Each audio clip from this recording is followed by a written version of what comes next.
আপনি কি প্রতিদিন একই ঝগড়া করতে করতে ক্লান্ত হয়ে গেছেন? রাতে বালিশে মুখ গুজে কাঁদেন আর ভাবেন এই সংসার কি আর ঠিক হবে না? একটু পরেই আমি আপনাকে এমন একটা আমলের কথা বলবো যেটা হাজার বছর ধরে মুসলিম নারীরা করে আসছেন এবং যেটা করার পর সংসারে এমন পরিবর্তন আসে যা আপনি নিজেও বিশ্বাস করতে পারবেন না। তাই এখনই ভিডিওটা বন্ধ করবেন না, শেষ পর্যন্ত দেখুন, কারণ সবচেয়ে গুরুত্বপূর্ণ কথাটা আমি একদম শেষে বলবো। শুরু করার আগে একটাই অনুরোধ, আপনার যদি কোনো বোন, বান্ধবী বা পরিচিতি কেউ সংসারের কষ্টে আছে, এই ভিডিওটা এখনই তাকে শেয়ার করুন। আর যদি এখনো সাবস্ক্রাইব না করে থাকেন তাহলে এই মুহূর্তে সাবস্ক্রাইব করুন, কারণ প্রতিদিন এরকম জীবন বদলে দেওয়া কথা এই চ্যানেলে বলা হয়। সংসারে ঝগড়া কেন হয় আসলে আপনি জানেন কি? বেশিরভাগ সংসারে ঝগড়া টাকার জন্য হয় না, সন্তানের জন্য হয় না, শাশুড়ির জন্য হয় না। ঝগড়া হয় একটাই কারণে, শয়তান।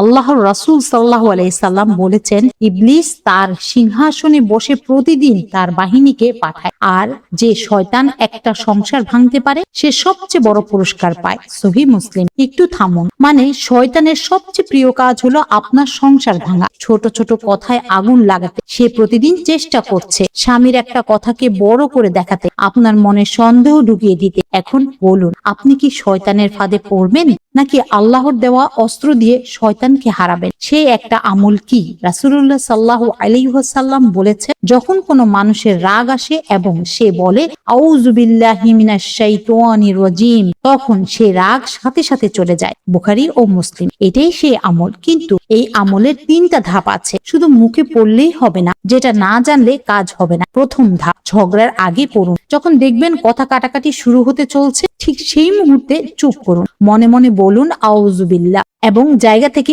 একটু সরে যান। রাসূলুল্লাহ সাল্লাল্লাহু আলাইহি সাল্লাম বলেছেন, রাগের সময় বসলে শুয়ে পড়ুন আর দাঁড়িয়ে থাকলে বসে পড়ুন। এই ছোট্ট কাজটা সংসারের বড় ঝড় থামিয়ে দিতে পারে। দ্বিতীয় ধাপ, ঝগড়ার সময় চুপ থাকুন। আল্লাহ তাআলা বলেছেন, যারা রাগ সংবরণ করে তারাই মুত্তাকি। সূরা আলে ইমরান 134। ঝগড়ার সময় চুপ থাকা মানে দুর্বলতা না, চুপ থাকা মানে আপনি শয়তানকে হারিয়ে দিলেন। আপনার স্বামী হয়তো রাগের মাথায় কথা বলছেন, আপনি যদি সেই মুহূর্তে চুপ থাকেন, আউযু বিল্লাহ পড়েন, তাহলে আল্লাহ আপনার জন্য সেই পরিস্থিতি সামলে নেবেন। তৃতীয় ধাপ, ঝগড়ার পরে দোয়া করুন। ঝগড়া থেমে গেলে 2 রাকাত নামাজ পড়ুন এবং আল্লাহর কাছে বলুন, ইয়া আল্লাহ, আমার সংসারে শান্তি দাও, আমার স্বামীর মনে আমার জন্য ভালোবাসা দাও, আমাদের দুজনকে জান্নাতে একসাথে রাখো। এই 3টি ধাপ যে নারী মেনে চলেন, আল্লাহ তার সংসারে এমন শান্তি দেন যা সে কল্পনাও করেন। একটা সত্যি গল্প। একবার এক নারী এক আলেমের কাছে এসে বললেন, আমার সংসারে প্রতিদিন ঝগড়া হয়, আমি আর পারছি না। সে আলেম বললেন, আজ থেকে স্বামীর সাথে ঝগড়া শুরু হলে মুখে পানি দিয়ে রাখো, কথা বলো না। পানি মুখে রাখো যতক্ষণ না পরিস্থিতি ঠান্ডা। সেই নারী বললেন, এটা কিভাবে কাজ করবে? আলেম বললেন, পানি মুখে থাকলে কথা বলতে পারবেন না, কথা না বললে ঝগড়া বাড়বে না, ঝগড়া না বাড়লে শয়তান পালিয়ে যাবে। 1 মাস পরে সেই নারী ফিরে এসে বললেন, সংসারে এখন আগের চেয়ে অনেক বেশি শান্তি। এটাই ইসলামের সৌন্দর্য। এত সহজ সমাধান আমরা জানি।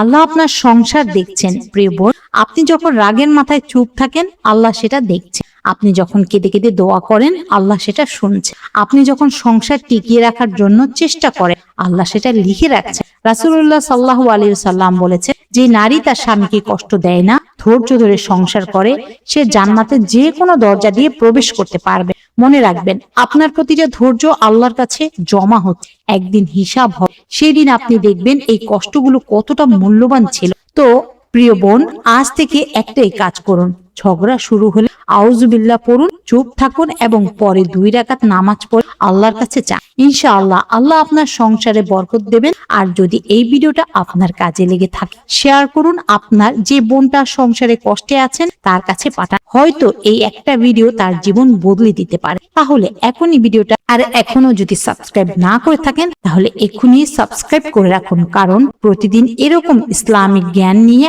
আমরা আপনার পাশে থাকতে চাই। আল্লাহ হাফেজ। আসসালামু আলাইকুম ওয়া রাহমাতুল্লাহি ওয়া বারাকাতুহু।